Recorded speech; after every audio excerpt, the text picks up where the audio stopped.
She texted, "I think maybe we need to break up." I surprised her by replying, "I agree. Your stuff will be on your porch in an hour." Her follow-up text was a scrambled panic of, "Wait, I was joking." But I wasn't. I, 31 male, was sitting at my desk reviewing quarterly reports when the text came through. Madison, 28, had been playing these games for months, but this was the finale she didn't see coming. "Been thinking. I think maybe we need to break up. This isn't working anymore." Stared at it for maybe 30 seconds. Not shocked, not hurt, just relieved. She'd been pulling this manipulation tactic every few weeks, usually after not getting her way about something. Last time was because I couldn't take a day off work for her friend's random Wednesday pool party. But this time I was done playing. "Me, I agree. Your stuff will be on the porch in an hour." The typing bubbles appeared immediately, disappeared, appeared again, then a flood. "Wait, what? I was joking." "Babe, I was just upset. Call me. This isn't funny. I was testing you, testing me." There it was. The admission. Put my phone on silent and got to work. Not the quarterly reports, the packing. 2 years of her gradually moving in without ever officially living here. Time to reverse that process. Started with the bathroom. Her 17 different shampoos. Why? Face masks, that expensive straightener she had to have. The medicine cabinet looked empty without her stuff. Good. Bedroom next. Clothes she left for convenience. The jewelry box on my dresser. Those decorative pillows that served no purpose except making it harder to sleep. The fake plant she insisted made the room pop. Living room. Her yoga mat. The books she never read but displayed for aesthetics. The blanket that matched the vibe but felt like sandpaper. The framed photo of us from her cousin's wedding. She looked great. I looked trapped. Accurate. Kitchen. Her specialty coffee pods. The juicer used exactly twice. Fancy wine glasses for the wine she only drank for Instagram stories. The air fryer she begged for, used once then complained it took up too much counter space. 45 minutes, 6 boxes and 3 garbage bags. Neat, organized, ready for pickup. Phone was nuclear. 47 missed calls. Lost count of texts. Voicemails I'd check later for entertainment value. Placed everything on the porch. Sent a photo. Me, everything's outside. Please collect within 2 hours or it goes to the curb for donation pickup. You can't do this. I pay rent. She didn't. She'd chip in for groceries occasionally. By occasionally, I mean twice in 6 months. I'm coming over. We're talking about this. You're overreacting. It was a joke. Joke, right? Like when she jokingly threatened to burn my vintage band tees because I went to my brother's bachelor party instead of her work thing. Or when she jokingly posted on Facebook that she was single after I couldn't afford the Tiffany bracelet she wanted. Hilarious. 20 minutes later, her car screeched into my driveway. She was out before it fully stopped, mascara already running. Madison. Banging on door. Open up. This is insane. Through the doorbell camera. Your stuff's on the porch. Please take it and go. I'm not leaving until we talk. Then I'll call the police for trespassing. Your choice. She grabbed the first box and threw it at my door. Class act. Then sat on my porch steps and called reinforcements. Speakerphone because of course. Her mom. Sweetie, what's happening? Mom, he's throwing me out. Over a text. Her mom. What did the text say? Madison. Pause. I maybe suggested we break up, but I was kidding. Even through the phone, the silence was deafening. Her mom. Madison Grace. You didn't. It was a test. To see if he'd fight for me. Her mom. Heavy sigh. Come home. We'll talk. Plot twist. Her mom was on my side. Love that for me. But Madison wasn't done. Oh no, this was just Act 1 of the entitlement show. Update 1. 3 days later, Madison's extinction burst was something to behold. Day 1 was denial. Day 2 was anger. Day 3 was bargaining with a side of stalking. First, she tried the classic, I'm pregnant move. Text arrived at 2 a.m. Madison, we need to talk. I'm late. Late for what? My period. I might be pregnant. Me, interesting. You've been on birth control for years. Also, we haven't been intimate in 3 weeks because you said I was emotionally unavailable. Birth control fails. Sure, take a test. Let me know. If positive, we'll handle it through lawyers. You're seriously gonna make me do this alone? You broke up with me, remember? Your decision. Radio silence. Shocker. no pregnancy.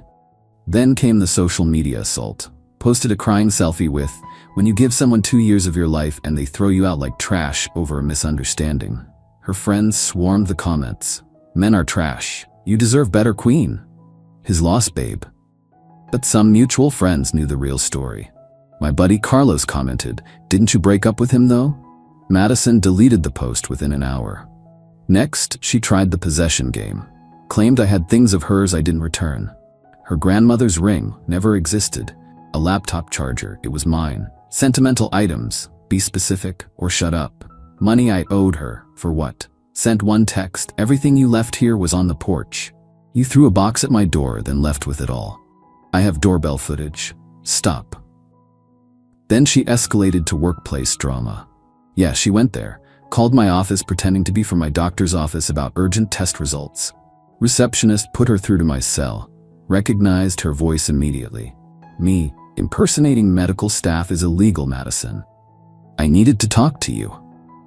This is harassment. Next contact goes through lawyers. You can't threaten me. I know your secrets. What secrets? That you. Your browser history? My football highlights and cooking videos? Terrifying. She hung up, but the peak entitlement came when she showed up at my gym. 6 a.m. I'm mid-bench press when I see her talking to the front desk, pointing at me. Gym staff. Sir, this woman says she's your girlfriend and lost her key card? Ex-girlfriend. We broke up 4 days ago. She's not authorized. Babe, don't be like this.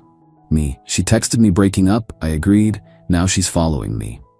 Security got involved. She was escorted out. Membership flagged. She screamed about me, ruining her fitness journey.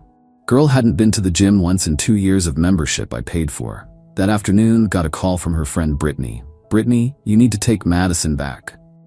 Me, why? She's sleeping on my couch and crying constantly. It's been 3 days. Sounds like a you problem. She made a mistake. Everyone tests their relationships. Healthy people don't. She's threatening to do something dramatic. Like what? She bought a plane ticket to her ex's city.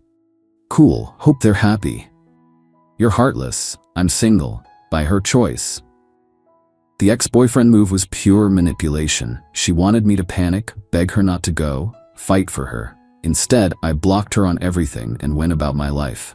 Update 2. 2 weeks later, Madison's spiral accelerated when her tactics weren't working. The ex-boyfriend trip? Total fabrication. She actually went to her aunt's house 2 towns over and posted photos pretending to be in another state. Her cousin DM'd me the truth because even her family was tired of the drama. But she wasn't done. Oh no. She hired a life coach, her friend who took an online course, to help her manifest me back. This coach, Serena, actually contacted me on LinkedIn. Serena, hi, I'm working with someone from your past to clear negative energy blocks. Would you be open to a healing conversation about forgiveness? No. Closure is important for both parties. Spiritual growth. I'm closed. Spiritually and literally. Blocked. Then Madison tried the mutual friends approach. Started showing up at every group event, acting surprised to see me there. Game night at Carlos's place. Oh, I didn't know you'd be here. Carlos literally texted her not to come because I'd confirmed. Trivia night at our usual bar. What a coincidence. Posted about going on her Instagram story. Beach volleyball Saturday. The universe keeps bringing us together. I left, not dealing with that energy during my me time. Each time she'd corner someone to talk about our misunderstanding and how I overreacted to a joke. People started avoiding her. Carlos told me she spent an entire party following different people, retelling the story, getting more dramatic each time. Version 1, I made a joke and he threw me out. Version 5, I was expressing feelings and he made me homeless. Version 10, he planned this. He wanted me gone. It was probably another woman. There was no other woman. Unless you count my Xbox, which was getting more attention now that I had peace. The restraining order threat became real when she started showing up at my work. Not inside, she'd learned that lesson, but outside, sitting in her car, waiting for lunch break, holding a sign that said, "Let's talk." Security noticed, HR got involved, they offered to call police. I said next time. Next time was the next day. Sign now said, "You can't ignore love." Police were called. She got a warning. I filed for a restraining order. But the absolute peak entitlement? She sent her new boyfriend to talk to me. Yeah, she found some guy named Trent on a dating app, convinced him I was the villain, and sent him to man up and confront me. This poor dude shows up at my door, puffing his chest. Trent, you Madison's ex? Me, yep. You threw her out over nothing? She broke up with me. I agreed. She didn't like that. Trent, she said you were abusive. She say anything about the restraining order? The what? Showed him the paperwork, the police reports, the doorbell footage of her throwing boxes, the screenshots of her admitting it was a test. Trent stood there, processing. Then bro, I'm sorry. I had no idea. She said you were stalking her. Run, Trent. Run fast. Already am. Thanks for the heads up. He left. Madison called me screaming within 10 minutes. Didn't answer, but the voicemail was chef's kiss. Apparently I ruined her chance at happiness and poisoned Trent against her. Final update. 1 month later. The restraining order was granted. Madison had to stay 500 feet away from me, my home, and my workplace. The judge read through the evidence, texts, doorbell footage, police reports, witness statements from my gym and office, and actually said, ma'am, you broke up with him. He accepted. Everything else is harassment. Madison tried to argue it was a miscommunication, and I knew she was joking. Judge asked why someone would joke about breaking up. Her answer? To see if he really loved me. Judge, that's manipulation, not communication. Order granted. But even that didn't stop her immediately. She tried working around it, sent letters through mutual friends, returned unopened, had her mom call me, blocked, created fake social media accounts, reported. Showed up at places right when I was leaving, technically 500 feet. The last straw was when she applied to work at my company. Different department, but same building. HR flagged it immediately due to the restraining order. She threatened to sue for discrimination. Their legal team shut that down quick. Through the grapevine, I heard the aftermath. Lost most of her friend group when the full story came out. Brittany kicked her off the couch after the Trent incident. Parents made her pay rent to live at home. Started therapy, court mandated after violating the RO. Lost her job, unrelated to me. She no-showed after the court date. The last direct contact attempt was a letter from her therapist. An actual therapist requests to help with her closure process. My lawyer responded that any therapeutic closure needs to happen without my involvement and within the bounds of the restraining order. 6 months later, life is peaceful. Dated casually, nothing serious. Focused on work, got promoted. Gym gains without drama. Replaced all her decorative nonsense with things I actually like. My place looks like an adult lives here, not a Pinterest board. Ran into her mom at a grocery store last week. Awkward, but civil. Her mom, I'm sorry about everything, Nolan. Madison's working on herself. Me, hope it goes well for her. Her mom, she knows she messed up. The testing thing, I never taught her that. Me, it's done now, moving forward.